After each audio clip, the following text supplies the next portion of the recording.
Thursday, comment allez-vous les amis? Eh ben moi j'ai froid.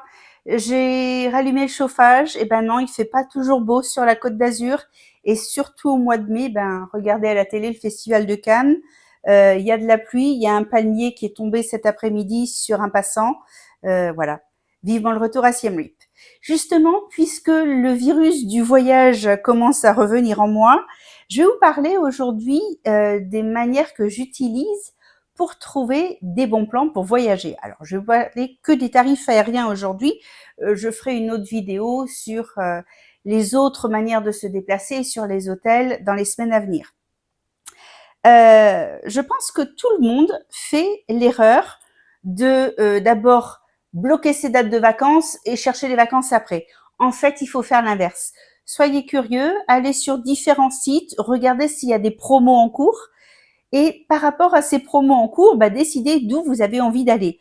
Renseignez-vous si c'est la bonne période, hein. Même si certaines périodes des pluies peuvent être agréables, d'autres peuvent être dangereuses. Par exemple, à Siem Reap, en ce moment, c'est la période des pluies, mais on peut encore faire beaucoup de choses puisqu'il pleut plutôt en fin d'après-midi ou la nuit. Mais à savoir que septembre, octobre, c'est plutôt à éviter parce que là, ce sont des grosses inondations. Donc, vérifiez toujours avant de partir. Ça vous évitera beaucoup de problèmes. Je regarde souvent les promos sur Emirates, sur Qatar. Turkish Airlines a de très bons prix et vous savez qu'Istanbul maintenant c'est devenu un grand hub. Mais aussi Malaysia Airlines, Singapore Airlines. Ça c'est mes compagnies en général préférées. Le tout, c'est aussi de ne pas partir en vacances scolaires si on peut. Évidemment, si vous avez des enfants, vous n'avez pas le choix. Quoique vous pouvez toujours les abandonner aussi. Non, je plaisante. Ou les laisser aux grands-parents ou à des amis. Mais bon, libre à vous. Vous pouvez aussi partir sur des périodes stratégiques où personne ne veut prendre l'avion. Personne ne veut prendre l'avion le 25 décembre ou le 1er janvier. Donc là, vous pouvez aussi trouver des tarifs intéressants, mais là, c'est plutôt de la dernière minute en général.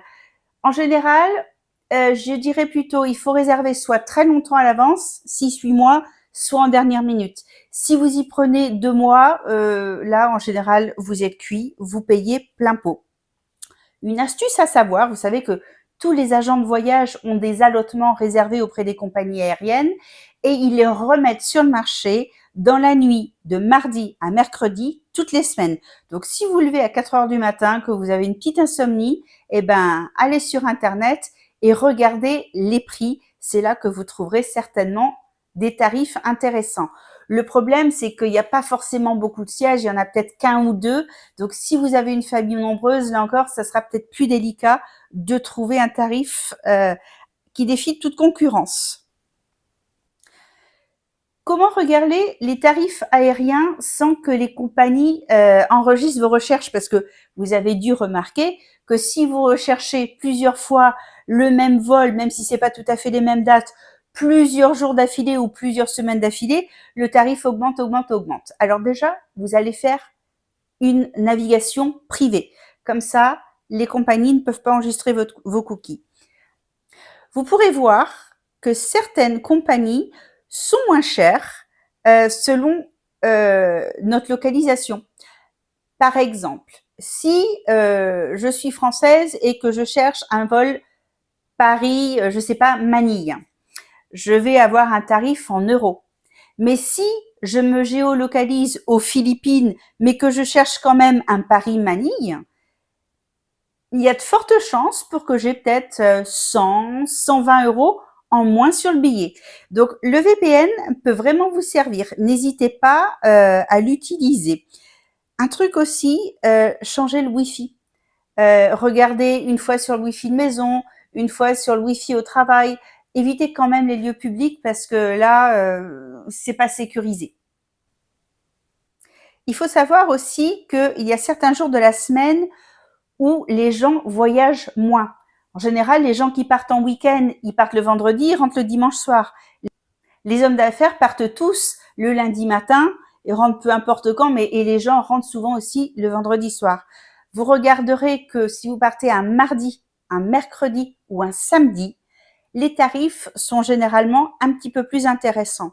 Si vous regardez sur des compagnies, des sites, pardon, comme Google Flights, comme Skyscanner, vous verrez, il y a les prix qui s'affichent au jour le jour. Des fois, c'est des couleurs vert pour le moins cher, orange quand c'est un petit peu cher et rouge quand c'est vraiment très cher. Donc ça peut vous aider à voir comment vous pouvez essayer d'ajuster vos dates. Mettez toujours aussi, quand vous faites une recherche, date flexible à 3 jours, 5 jours, des fois plus. Pareil, ça vous ouvrira beaucoup plus de possibilités. Il y a aussi certaines compagnies aériennes qui ont des programmes de fidélité gratuits ou pour le business aussi, vous pouvez récupérer vos miles pour vos loisirs. Celle de Qatar est gratuite, celle d'Emirates l'était aussi. Je sais qu'elle est plus active, celle que j'ai, mais elle l'était. Et pour vous donner une idée, sur Qatar, cette fois-ci, j'ai voulu prendre des kilos de bagages supplémentaires pour retourner de France à Bangkok avec une valise supplémentaire. Grâce à mes points cumulés, mes Avios, alors chaque compagnie a ses noms, mais Qatar, c'est Avios, j'ai eu un bagage gratuit quand même. Donc, à regarder, c'est pas négligeable. Vous avez aussi, selon les pays, je sais que c'est pas trop populaire en France, mais regardez quand même, selon vos cartes de crédit, selon d'autres cartes de fidélité ailleurs, on peut avoir des réductions sur certaines compagnies aériennes. Ma carte bancaire et billets au Cambodge me donne moins 15% sur les vols Eva Air. Manque de bol, Eva Air ne vole pas à Nice. Mais si j'ai envie de me faire un Siem Reap, Chine, Taïwan, tout ça, j'ai moins 15%. Donc, ça peut être sympa aussi. Je ne crache surtout pas sur 15%. Ma carte à la Bread, au Cambodge aussi, me donne accès gratuitement aux lounges d'aéroport. Alors, ce sont certains lounges, mais il y en a dans tous les grands aéroports. J'ai droit à 2 heures. J'ai le droit à toutes les boissons, alcoolisées ou pas d'ailleurs, c'est assez surprenant, à de la nourriture, vraiment, j'ai juste à me présenter avec ma carte et je rentre tout de suite, je m'installe. Alors je sais qu'il y a peut-être certains aéroports où il faut réserver à l'avance, mais aussi bien à Bangkok qu'à Doha, je n'ai pas eu besoin de réserver, je me suis juste présentée, il y avait une personne devant moi, donc j'ai pas eu à attendre non plus. Alors maintenant, je vais vous le donner le nom. Le nom de mon super site que j'ai découvert il y a quelques jours, que j'ai juste regardé, j'ai pas encore réservé avec eux, ça s'appelle Air Wonder.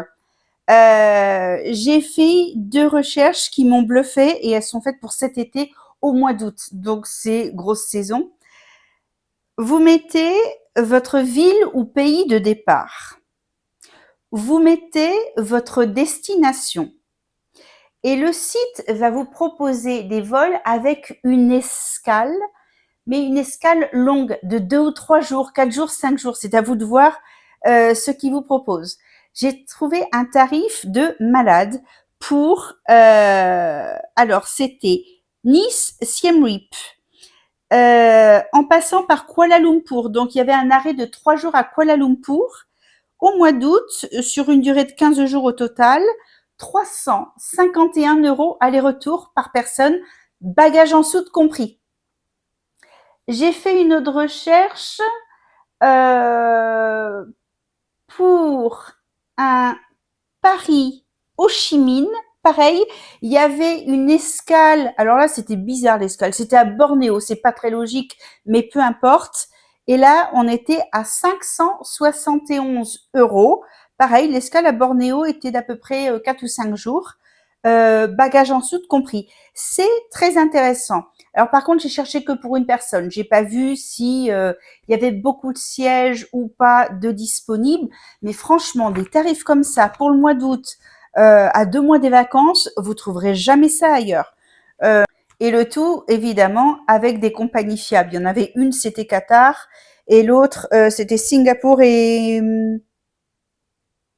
je sais plus, je l'ai plus noté. Mais c'était des grandes compagnies de renommée.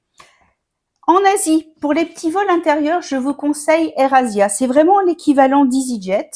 Ce sont des petits vols pas chers. Alors oui, il y a tout en plus.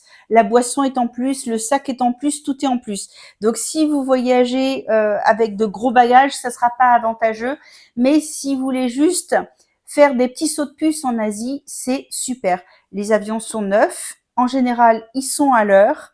Ils sont très propres. Le service est impeccable. Moi, ça fait des années que j'utilise AirAsia.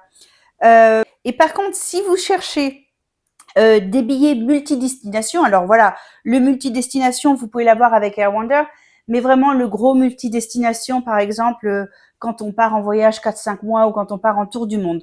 Vous avez Zip World. Alors là, vous n'avez pas les tarifs directement sur leur site. Il faut leur envoyer un message avec votre recherche. Vous donnez soit des dates fixes, soit approximatives. Les villes où vous voulez vous arrêter, pareil, aux dates approximatives. Vous leur dites le nombre de bagages que vous avez et si vous voulez un billet remboursable ou pas, assurance ou pas.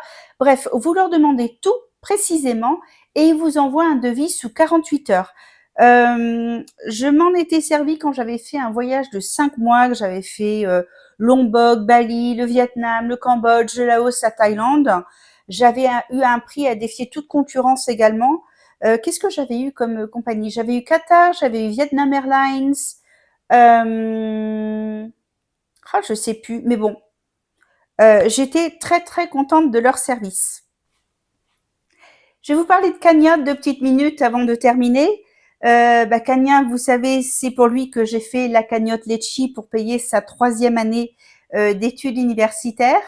J'ai repris mes cours de tai chi en France avec mes collègues de tai chi que je connais depuis plus de 10 ans. Je leur en ai parlé et tout le monde s'est cotisé et là, ça y est, j'ai rassemblé pratiquement tout. Il faut que je refasse les comptes, mais il manque à peu près 80 euros. Donc sur 1000 euros, c'est absolument génial. Je suis très contente et lui aussi. Je lui ai envoyé un petit message il y a 2 jours pour lui dire, il est aux anges. Il vous remercie dès que j'arrive à Siem Reap. On fait une petite vidéo tous les deux pour vous remercier tous de votre gentillesse. J'espère que vous avez aimé ma vidéo, donc n'oubliez pas de la liker et de vous abonner à ma chaîne si ce n'est pas déjà fait. Je vous souhaite un bon week-end et une bonne semaine et je vous dis à dimanche prochain les amis.